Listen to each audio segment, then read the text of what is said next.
Student Mannu learner पे आप सभी का स्वागत है।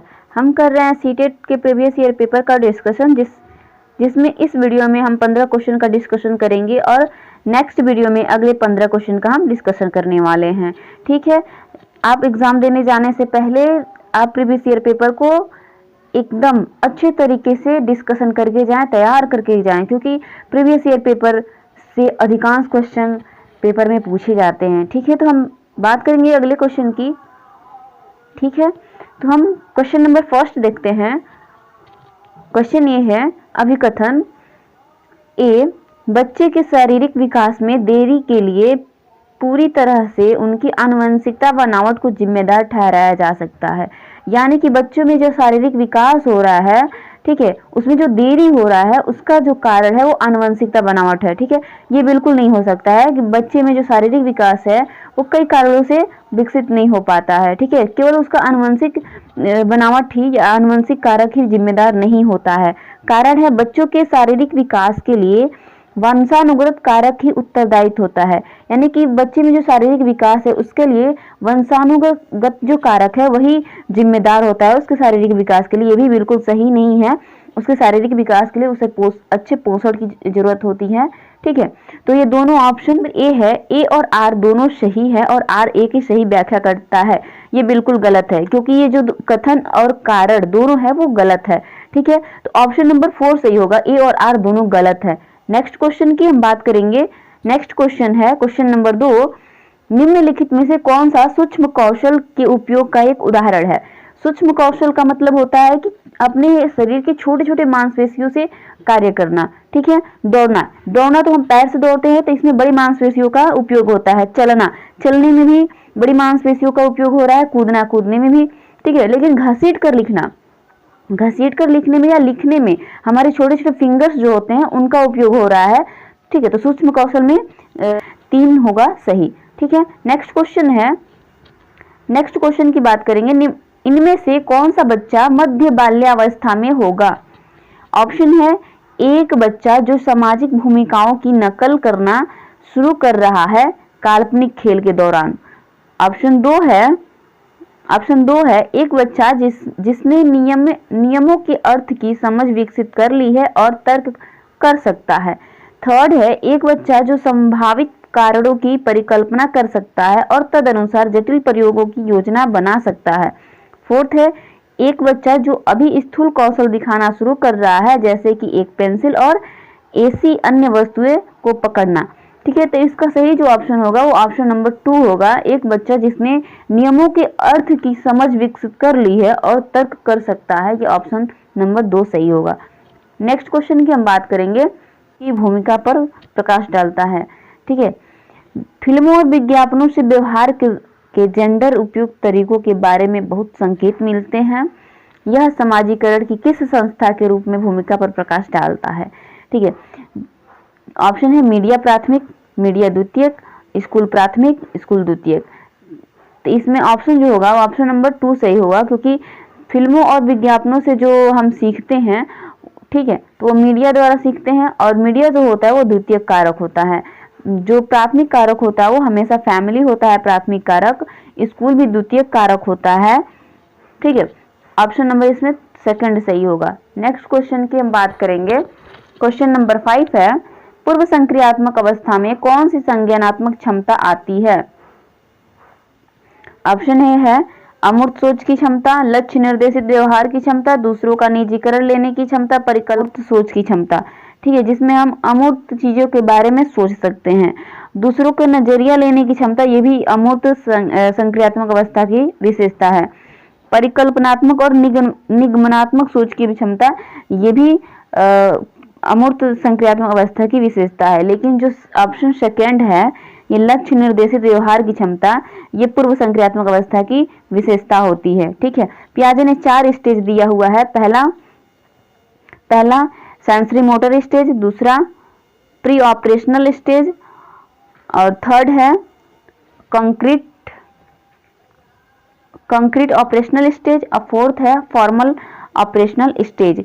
जो सेंसरी मोटर स्टेज होता है उसका जो वर्ष होता है, एज होता है, वो जन्म से 2 वर्ष होता है, और प्री ऑपरेशनल स्टेज का 2 से 7 होता है, और कंक्रीट ऑपरेशनल स्टेज का 7 से 11 होता है, और अब फॉर्मल ऑपरेशनल स्टेज का 11 के बाद की अवस्था होती है। तो इतना ध्यान रखेंगे। पियाजे से बहुत सारे क्वेश्चन पूछे जा रहे हैं, पियाजे, कोहलबर्ग, ठीक है, और जेंडर से बहुत सारे क्वेश्चन पूछे जा रहे हैं। तो उस टाइप के क्वेश्चन को आप प्रैक्टिस जरूर करें और ध्यान में रखें। अगले क्वेश्चन की हम बात करेंगे। पियाजे के अनुसार एक शिक्षक का डैश डैश डैश होना बहुत जरूरी है, यानी कि गतिशील और लचीला।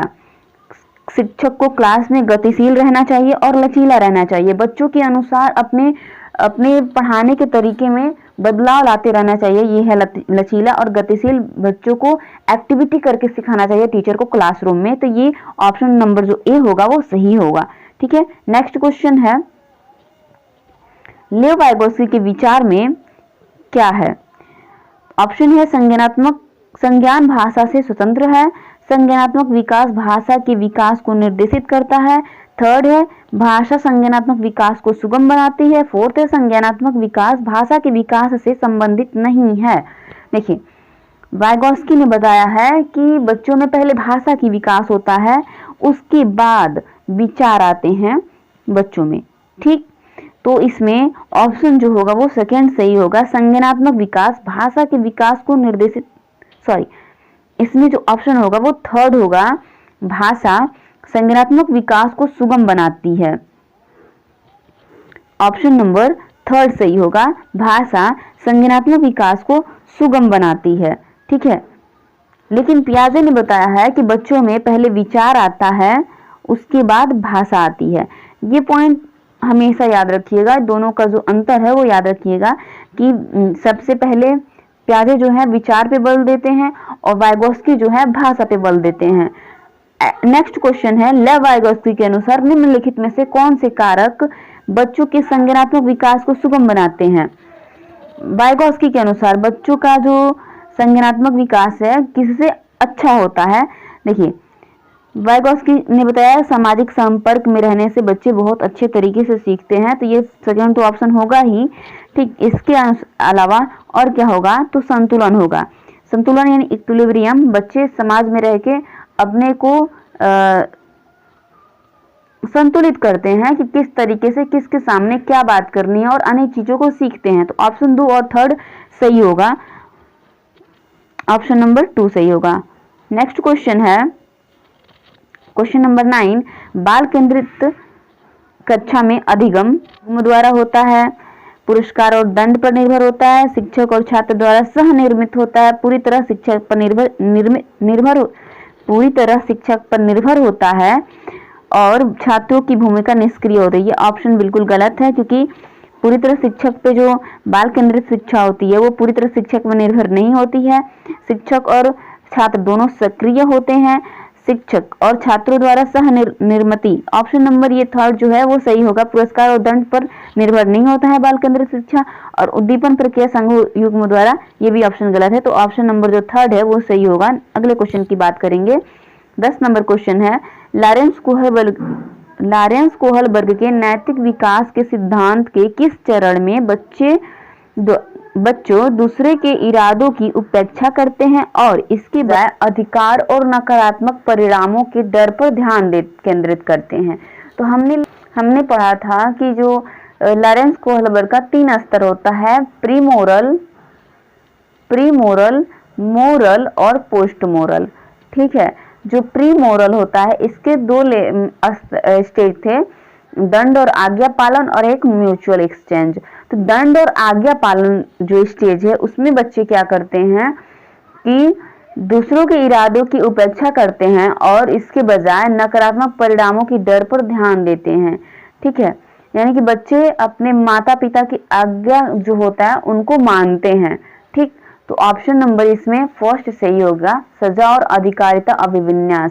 अच्छा लड़का और अच्छी लड़की जो अभिविन्यास है वो मोरल स्टेज में आएगा, और कानून और व्यवस्था अभिविन्यास जो है ये भी मोरल स्टेज में ही आएगा, और सामाजिक अनुबंध अभिविन्यास ये पोस्ट मोरल स्टेज में आएगा। तो ऑप्शन नंबर इसमें फर्स्ट सही होगा।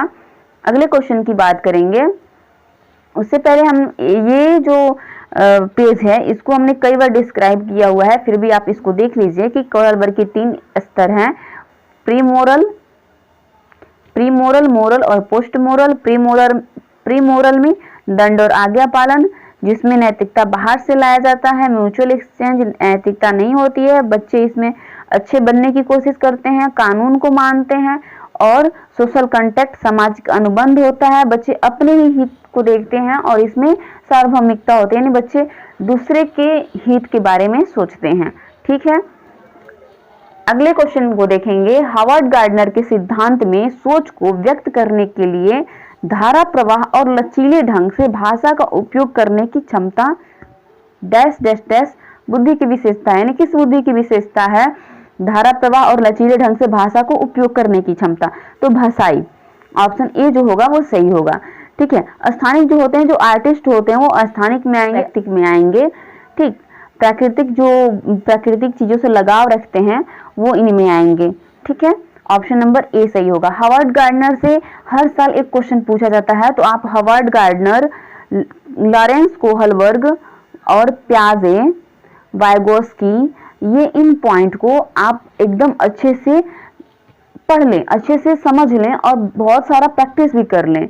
ठीक है, एबिलिटी से भी क्वेश्चन पूछा जाता है, जेंडर से भी क्वेश्चन, हर साल ये जो पॉइंट है ना, इससे हर साल एक नए क्वेश्चन तो आ ही जाता है। कोहलबर्ग, प्याजे और वाइगोस्की से दो क्वेश्चन भी आ जाते हैं, तो इन सारे टॉपिक को आप ध्यान में रखिएगा और सर्च करके कहीं से भी पढ़ लीजिएगा, या फिर हमारे चैनल पे भी कोहलबर्ग और प्याजे की वीडियो डली हुई है, उसको भी जाकर आप पढ़ लें।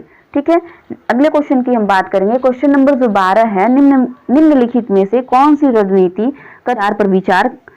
सेकेंड है, मतभेदों को पहचानें और सम्मान करें, विविध शैक्षणिक मतभेदों का प्रयोग करें, छात्रों के कमियों को पहचानें और उन्हें ठीक करें। ऑप्शन नंबर जो 4 होगा वो सही होगा। अगले क्वेश्चन है, 4 साल के राहुल को एक गुड़िया उपहार में मिलने पर वह बोला, मैं इसका क्या करूंगा, लड़के गुड़िया से नहीं खेलते हैं। यह क्या है? यह है जेंडर रूढ़िवादिता। इस टाइप के क्वेश्चन हर साल एग्जाम में पूछे जाते हैं। ये जेंडर रूढ़िवादिता का वो क्वेश्चन है। ठीक है, जिसमें लड़के और लड़कियों की जो सोच होता है उनमें मतभेद दिखाया जाता है। ठीक है, तो अगले क्वेश्चन की हम बात करेंगे। नेक्स्ट क्वेश्चन है, सीखने के आकलन के बजाय सीखने के लिए आकलन सुनिश्चित करने के लिए एक शिक्षक को चाहिए। ऑप्शन है, शिक्षार्थी की केवल संज्ञानात्मक क्षमताओं पर ध्यान केंद्रित करना। सेकेंड है, शिक्षण अधिगम की दैनिक प्रक्रिया में आकलन को शामिल करना। थर्ड है, सीधे निर्देश की विधि द्वारा ही शिक्षण को करें। फोर्थ है, प्रतिस्पर्धा की भावना को बढ़ावा देने के लिए बच्चों के बीच तुलना पर जोर करें। सबसे पहले तो हम सीखेंगे कि सीखने के आकलन क्या होता है और सीखने के लिए आकलन क्या होता है। देखिए, सीखने का जो आकलन होता है, सीखने का आकलन ये क्या होता है कि स्टडी के दौरान ही आकलन किया जाता है। बच्चों को पढ़ाने के दौरान लगातार आकलन किया जाता है, वो सीखने के लिए आकलन होता है। सीखने का जो आकलन होता है वो वार्षिक होता है, यानी कि बच्चों का पूरे ईयर स्टडी कराना और साल में एक बार उनका एग्जाम ले लेना, वो होता है सीखने का आकलन। लेकिन क्लास में पढ़ाते वक्त बच्चों का आकलन करना, टेस्ट लेना, ठीक है, 1 वीक 2 वीक बाद बच्चों का टेस्ट लेना, ये होता है सीखने के लिए आकलन। यानी स्टडी के दौरान ही आकलन चलता रहता है, वो होता है सीखने का आकलन। ठीक, तो इसमें से जो ऑप्शन होगा, इसमें से जो ऑप्शन सेकंड होगा वो सही होगा। शिक्षण अधिगम की दैनिक प्रक्रिया में आकलन को शामिल करना, यानी कि दैनिक प्रक्रिया में बच्चों को हम पढ़ा भी रहे हैं, उनका आकलन भी कर रहे हैं, वो होता है सीखने के लिए आकलन। ठीक है, ऑप्शन सेकंड सही होगा। अगले क्वेश्चन की हम बात करेंगे। क्वेश्चन नंबर 15 है, किस तरह के प्रश्न पूछकर बच्चों में समालोचनात्मक सोच को बढ़ावा दिया जा सकता है। यानी कि किस क्वेश्चन को पूछकर इसमें से बच्चों को अधिक से अधिक सोचने पर मजबूर किया जा सकता है कि बच्चे अधिक से अधिक सोचें। पहला है, वन अधिकार अधिनियम किस वर्ष पारित हुआ। ये तो केवल एक क्वेश्चन हुआ कि हमने पूछ दिया बच्चों से कि वन अधिकार अधिनियम किस वर्ष पारित हुआ, और जो बच्चा होगा वो उसका जो आंसर देगा वो एक ही देगा। ठीक है, तो ये भी नहीं होगा। दूसरा है त्रिभुज के 3 कोणों का योग क्या होता है। तो बच्चा 3 कोणों का योग बता देगा एक शब्द में, ये भी नहीं होगा। पृथ्वी के वायुमंडल की विभिन्न परतों के नाम लिखिए। अब बच्चा जो पृथ्वी के वायुमंडल के जो विभिन्न परत हैं उनका नाम लिख देगा, ठीक है। ये भी क्रिटिकल थिंकिंग नहीं है। अगर बच्चे से ये पूछा जाता है कि बीजों को अंकुरण के लिए हवा की आवश्यकता होती है, सिद्ध करने के लिए एक प्रयोग की रूपरेखा तैयार करिए। तो बच्चा इसको सिद्ध करने के लिए अनेक तरीके से सोचेगा, अनेक तरीके से प्रस्तुत करेगा, ठीक है। तो इसमें बच्चा क्रिटिकल थिंकिंग कर सकता है, तो ऑप्शन नंबर 4 सही होगा। ये हमारा रहा आज की 15 क्वेश्चन, ठीक है। 5 जनवरी जो 2022 में जो पेपर हुआ था उसका हमने डिस्कशन किया है। इसमें 15 क्वेश्चन का डिस्कशन किया हुआ है और नेक्स्ट वीडियो में हम 15 क्वेश्चन का डिस्कशन करेंगे। अगर वीडियो अच्छी लगी है तो शेयर जरूर करें। Thanks for watching.